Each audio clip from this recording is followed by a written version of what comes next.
Assalamualaikum warahmatullahi wabarakatuh. Jumpa lagi dengan Bu Vidi. Bu Vidi di sini akan menjelaskan tema 1, subtema 3. Ayo selamatkan hewan dan tumbuhan. Sebelum kita belajar, marilah kita berdoa menurut agama dan kepercayaan masing-masing. Berdoa dimulai.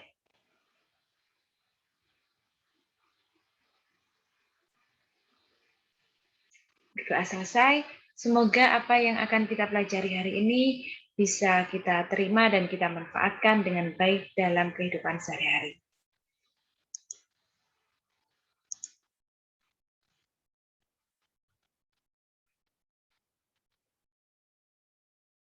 Oke, kita masih berjumpa dengan tema 1, selamatkan makhluk hidup. Dengan subtema 3, yaitu ayo selamatkan hewan dan tumbuhan. Di sini kita akan mempelajari mata pelajaran Bahasa Indonesia, PPKN, IPA, IPS, dan SPDP. Untuk materi yang pertama yaitu Bahasa Indonesia. Bahasa Indonesia kita kembali bertemu dengan simpulan dalam teks laporan. Simpulan itu merupakan pendapat yang dibuat berdasarkan ide pokok dari suatu uraian panjang. Nah, simpulan itu bisa ditemukan setelah kalian membaca teks secara keseluruhan.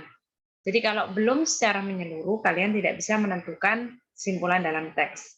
Simpulan juga dapat dibuat dari informasi penting, seperti yang sudah kita lakukan sebelumnya. Kemudian simpulan disajikan dalam satu kalimat. Cukup satu kalimat yang berisi pernyataan yang berasal dari ide pokok dalam teks.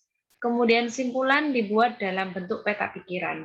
Jadi dari susunan peta konsep yang sebelumnya kita buat di pembelajaran sebelumnya, itu kita tentukan peta pikirannya dan kemudian kita buat satu kalimat simpulan teksnya. Kesimpulan dari teks yang baik itu yang bagaimana? Bisa kalian lihat yang pertama yaitu pesan yang ingin disampaikan kepada pembaca. Kedua, intisari dari tulisan. Intisari itu inti ya. Kemudian dimulai dari khusus ke umum. Jadi disajikan dalam bentuk intinya dulu, kemudian dijelaskan secara umum. Menggunakan kosakata yang baku, jadi harus baku kata yang digunakan. Suatu pernyataan yang dibuat berdasarkan ide pokok dan kata kunci dari kalimat penjelas dengan kalimat sendiri. Jadi simpulan itu kalian buat dengan kalimat kalian sendiri dari inti teks. Di subtema 3 ini, selain kalian kembali mempelajari mengenai simpulan dalam teks laporan, kalian juga mempelajari mengenai komik. Apa itu komik? Komik adalah cerita bergambar yang isinya berupa gambar-gambar yang disusun berurutan dan saling berhubungan. Komik memiliki balon kata-kata atau dialog. Nah, di sini Bu Vidi memberikan contoh berupa komik atau cerita bergambar yang terdiri dari 4 gambar. Di sini ada balon kata-kata atau dialog yang diucapkan oleh anak yang digambarkan dalam komik tersebut. Nanti dalam pembelajaran berikutnya kalian akan diajak untuk membuat komik. Nah, di sini kalian diajarkan apa itu komik terlebih dahulu. Pembelajaran selanjutnya yaitu PPKN. Nah, di sini di PPKN kalian akan diajak untuk mempelajari penerapan sila-sila Pancasila dalam kehidupan sehari-hari. Sikap apa yang harus kalian terapkan dalam kehidupan sehari-hari sesuai dengan selamatkan hewan dan tumbuhan, yaitu kalian harus menerapkan hubungan antar sesama dengan baik, tetapi kalian juga harus menerapkannya pada hewan maupun tumbuhan. Salah satunya yaitu melestarikan hewan langka yang ada di Indonesia. Apa saja hewan langka yang ada di Indonesia? Nah, Ini ada beberapa contoh hewan langka, tidak hanya yang ada di Indonesia, karena ini ada penguin. Apakah di Indonesia ada penguin? Nah, penguin ada, cuma ada di tempat-tempat yang dingin. Indonesia tidak memiliki iklim salju, jadi tidak memungkinkan untuk hewan ini hidup. Dan untuk hewan-hewan langka, apakah cuma ada di kebun binatang, taman safari, Suaka Marga Satwa? Nah, jawabannya tidak. Bolehkah kita sebagai warga negara memelihara hewan langka? Boleh, tapi ada syarat dan ketentuan yang harus dipenuhi. Ketika kalian atau ada warga yang memelihara hewan liar di rumah secara ilegal, yang tidak ada surat, tidak ada izinnya, bisa kena pidana, bisa dipenjara. Oke. Berikutnya yaitu mengamalkan sila-sila Pancasila yang terkait dengan hewan peliharaan. Yang pertama yaitu sikap menyayangi hewan peliharaan sebagai bukti rasa syukur kita terhadap anugerah Tuhan. Itu adalah bentuk penerapan sila pertama Pancasila.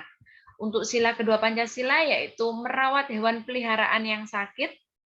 Untuk penerapan sila ketiga Pancasila yaitu bangga terhadap beragam hewan yang ada di Indonesia. Kemudian penerapan sila keempat yaitu berdiskusi untuk membagi tugas merawat hewan peliharaan. Yang kelima, penerapan sila kelima yaitu membagi tugas merawat hewan dengan adil. Jadi misalkan perbedaan untuk sila keempat dan sila kelima ini ada pada poin yang sila keempat itu berdiskusi untuk membagi tugasnya.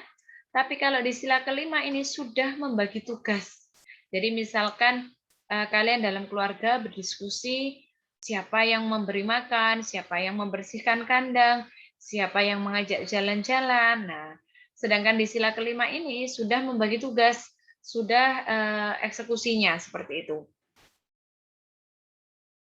Kemudian selain pada hewan, kalian juga mempunyai tanggung jawab menerapkan sila-sila Pancasila pada tumbuhan. Apa saja itu?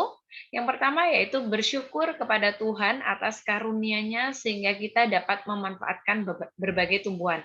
Banyak tumbuhan yang kita manfaatkan, mulai dari kita konsumsi untuk makan, untuk obat, untuk peneduh, atau seperti pohon-pohon besar di pinggir jalan itu.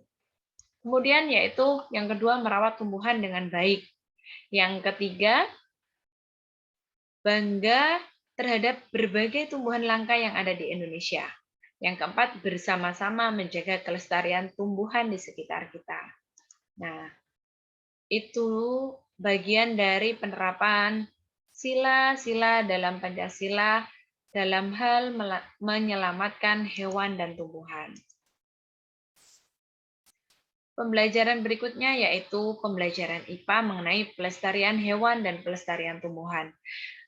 Keberadaan hewan dan tumbuhan sangat penting dan harus kita lestarikan. Mengapa demikian? Nah, hal tersebut supaya tidak punah, supaya tetap ada keberadaannya. Kemudian dapat dimanfaatkan oleh manusia sebagai bahan makanan. Jadi hewan maupun tumbuhan tetap bisa dimanfaatkan sebagai bahan makanan. Berikutnya yaitu menjaga keseimbangan ekosistem antara produsen dan konsumen. Seandainya nanti ada salah satu yang punah, pasti dalam rantai makanan atau dalam jaring-jaring makanan itu tidak bisa berjalan dengan baik, tidak terjadi keseimbangan. Yang keempat yaitu dapat dimanfaatkan sebagai sumber belajar dan pengembangan ilmu pengetahuan. Jadi bisa digunakan untuk penelitian, baik hewan ataupun tumbuhan. Apa upaya-upaya yang harus kita lakukan dalam melakukan pelestarian hewan dan tumbuhan supaya tidak punah? Pada hewan yang pertama yaitu memahami pentingnya pelestarian hewan dengan cara merawat kebersihan dan kesehatan hewan. Kedua, membuat tempat penangkaran untuk hewan langka. Seperti pada gambar ini adalah penangkaran penyu. Yang ketiga yaitu tidak melakukan perburuan liar dan jual beli hewan langka. Jadi tidak melakukan perburuan hewan liar itu biasanya yang diburu, diambil gadingnya, diburu, diambil tanduknya, seperti itu. Jangan melakukan hal-hal seperti itu. Kalau pelestarian pada tumbuhan bisa dilakukan dengan yang pertama mengembangbiakkan tumbuhan yang sudah kita manfaatkan, misalnya mengembangbiakkan tumbuhan secara vegetatif alami maupun buatan. Jadi dengan cara cangkok, dengan cara stek. Jadi pertumbuhan itu diperbanyak dengan cara vegetatif untuk mempercepat pertumbuhan atau pelestariannya. Yang kedua yaitu tidak menabang pohon sembarangan. Jadi pohon itu bagian dari penyerapan air, jadi mencegah tanah longsor, mencegah banjir. Jadi sebisa mungkin tidak menebang pohon sembarangan. Ketika menebang pohon, jangan lupa melakukan penanaman kembali atau yang disebut dengan reboisasi. Berikutnya yaitu melakukan tebang pilih, artinya menebang pohon dengan memilih ukuran dan usia tumbuhan yang sesuai. Jadi mana yang sudah tua, mana yang sudah memiliki batang yang kuat, berkambium dan lain sebagainya, itu yang bisa ditebang. Jangan tumbuhan yang masih muda. Kemudian ini ada contoh pelestarian tumbuhan. Biasanya pada tumbuhan-tumbuhan langka yaitu dengan cara kultur jaringan. Jadi pelestarian tumbuhan-tumbuhan langka.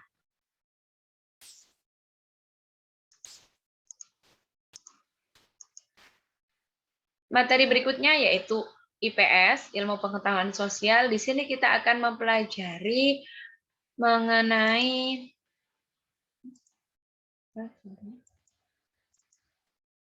keadaan politik dari negara-negara Asia Tenggara.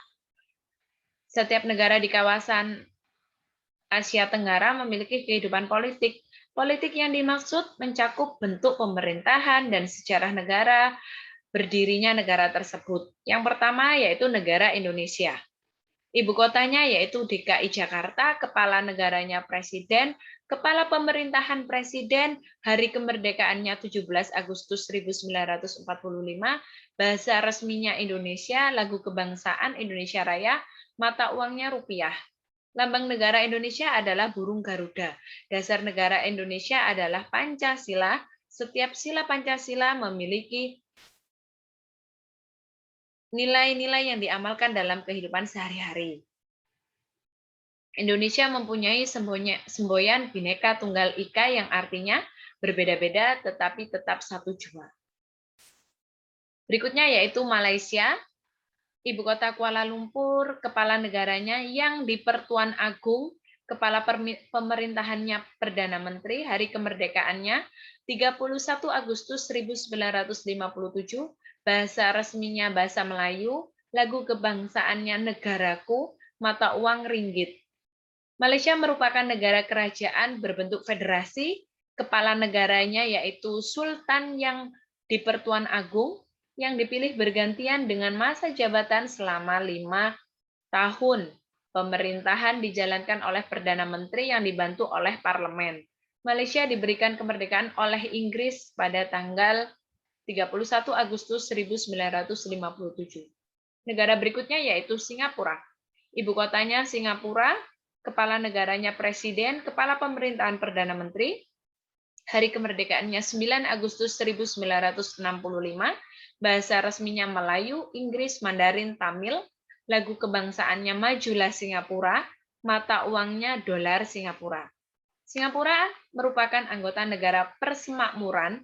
Singapura merupakan negara bekas koloni Inggris yang merdeka pada tanggal 9 Agustus 1965. Lee Kuan Yew adalah Perdana Menteri yang membawa Singapura menjadi negara paling maju di Asia Tenggara. Berikutnya yaitu Thailand, ibu kotanya Bangkok, kepala negaranya Raja, kepala pemerintahan Perdana Menteri, bahasa resminya Thai, lagu kebangsaannya Pleng Chat Thai, mata uangnya Baht. Thailand merupakan negara monarki konstitusional yang dipimpin oleh raja. Pemerintah Thailand dijalankan oleh Perdana Menteri yang dipilih oleh raja. Thailand adalah satu-satunya negara di Asia Tenggara yang tidak pernah dijajah oleh bangsa asing. Hal ini sesuai dengan arti nama Thailand, yaitu tanah kebebasan.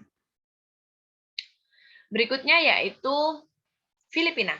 Filipina ibu kotanya Manila, kepala negaranya presiden, kepala pemerintahannya yaitu presiden. Hari kemerdekaannya 4 Juli 1946, bahasa resminya Tagalog dan Inggris, lagu kebangsaannya Lupang Hinirang, mata uangnya peso Filipina. Presiden Filipina bertugas sebagai kepala negara dan kepala pemerintahan, panglima tertinggi angkatan bersenjata yang dipilih setiap 6 tahun sekali. Hari kemerdekaan Filipina diperingati sebagai Hari Republik. Berikutnya yaitu negara Brunei Darussalam, ibu kotanya Bandar Seri Begawan, kepala negaranya Sultan, kepala pemerintahan Sultan, hari kemerdekaannya 1 Januari 1984, bahasa resminya Melayu, lagu kebangsaannya Allah, peliharakan Sultan, mata uangnya dolar Brunei. Sultan Brunei merangkap sebagai Perdana Menteri dan Menteri Pertahanan yang dibantu Dewan Penasehat Kesultanan. Negara Brunei terletak di Pulau Kalimantan bagian utara. Negaranya berbentuk kesultanan. Brunei merdeka pada tanggal 1 Januari 1984 setelah selama hampir 1 abad menjadi negara jajahan Inggris. Negara berikutnya yaitu Kamboja. Ibu kotanya Phnom Penh. Kepala negaranya Raja, kepala pemerintahannya Perdana Menteri.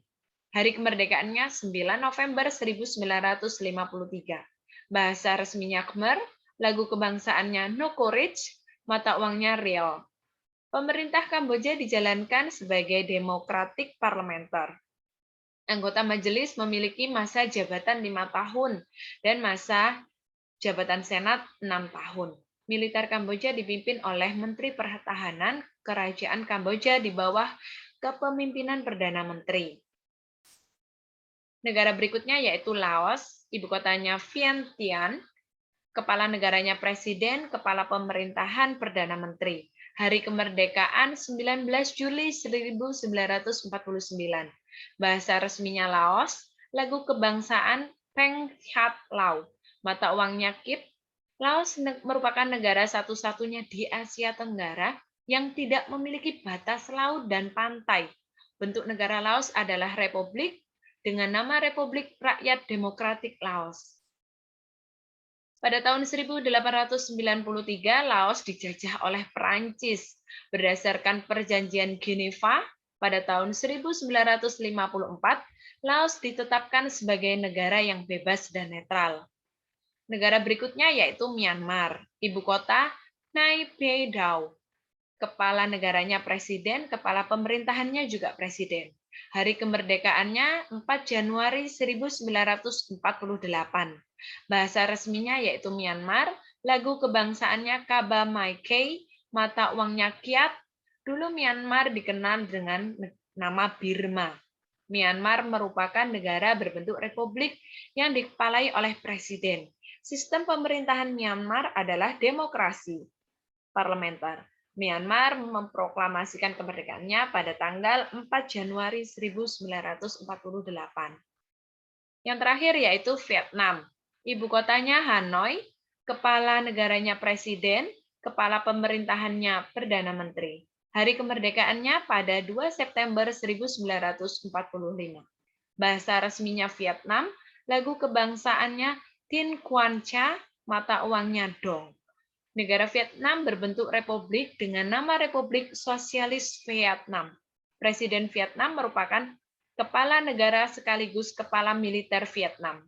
Badan pembuat undang-undangnya yaitu Majelis Nasional Vietnam. Selain kondisi politik di negara Asia Tenggara, di Asia Tenggara juga memiliki flora dan fauna endemik, di mana ini bergantung pada kondisi geografisnya. Jadi kondisi geografis yang beragam juga mempengaruhi keragaman flora dan fauna di Asia Tenggara. Setiap negara memiliki flora dan fauna endemik. Flora adalah berbagai jenis tumbuhan yang tumbuh di suatu wilayah. Sedangkan fauna adalah berbagai jenis hewan yang hidup di suatu wilayah tertentu. Ini adalah contoh flora endemik dari Indonesia, yaitu Rafflesia arnoldi. Kemudian ini adalah contoh fauna yang ada di Indonesia, fauna endemik, yaitu komodo. Materi berikutnya yaitu seni budaya dan prakarya. Adapun dalam materi SBDP kali ini yaitu mengenai teknik pewarnaan patung. Pewarnaan memiliki peran penting dalam pembuatan patung. Warna yang digunakan bisa berasal dari cat, seperti cat poster atau cat akrilik. Cat poster adalah cat yang sifatnya menutup secara merata. Tekstur warna yang dihasilkan cat poster agak mengelap karena ada minyak sebagai bahan dasarnya. Sedangkan cat akrilik adalah cat yang terbuat dari plastik dan mengerah saat kering. Karena sifatnya yang mudah kering, mengaplikasikan cat akrilik juga harus cepat. Adapun jenis teknik pewarnaan yaitu akuarel dan plakat. Teknik akuarel yaitu teknik pewarnaan dengan sapuan warna yang tipis sehingga hasil warna hampir transparan. Sedangkan teknik plakat yaitu teknik pewarnaan dengan sapuan yang tebal dan komposisi cat yang kental sehingga menghasilkan warna yang pekat. Setelah adanya pewarnaan patung, maka di sini kalian akan mempelajari mengenai pameran karya seni patung. Di mana pameran adalah pertunjukan untuk hasil karya berupa barang produksi perorangan maupun kelompok.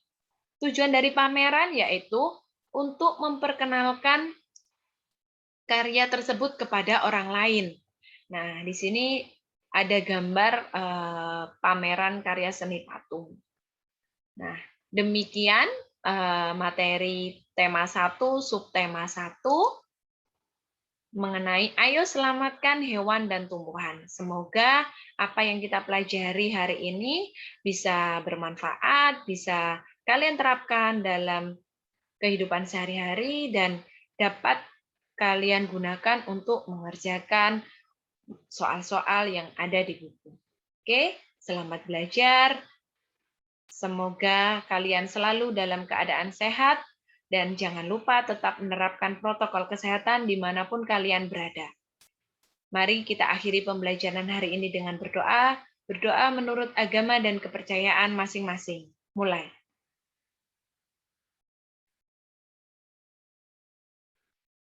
Berdoa selesai, Bu Fidi akhiri. Wassalamualaikum warahmatullahi wabarakatuh. Sampai jumpa.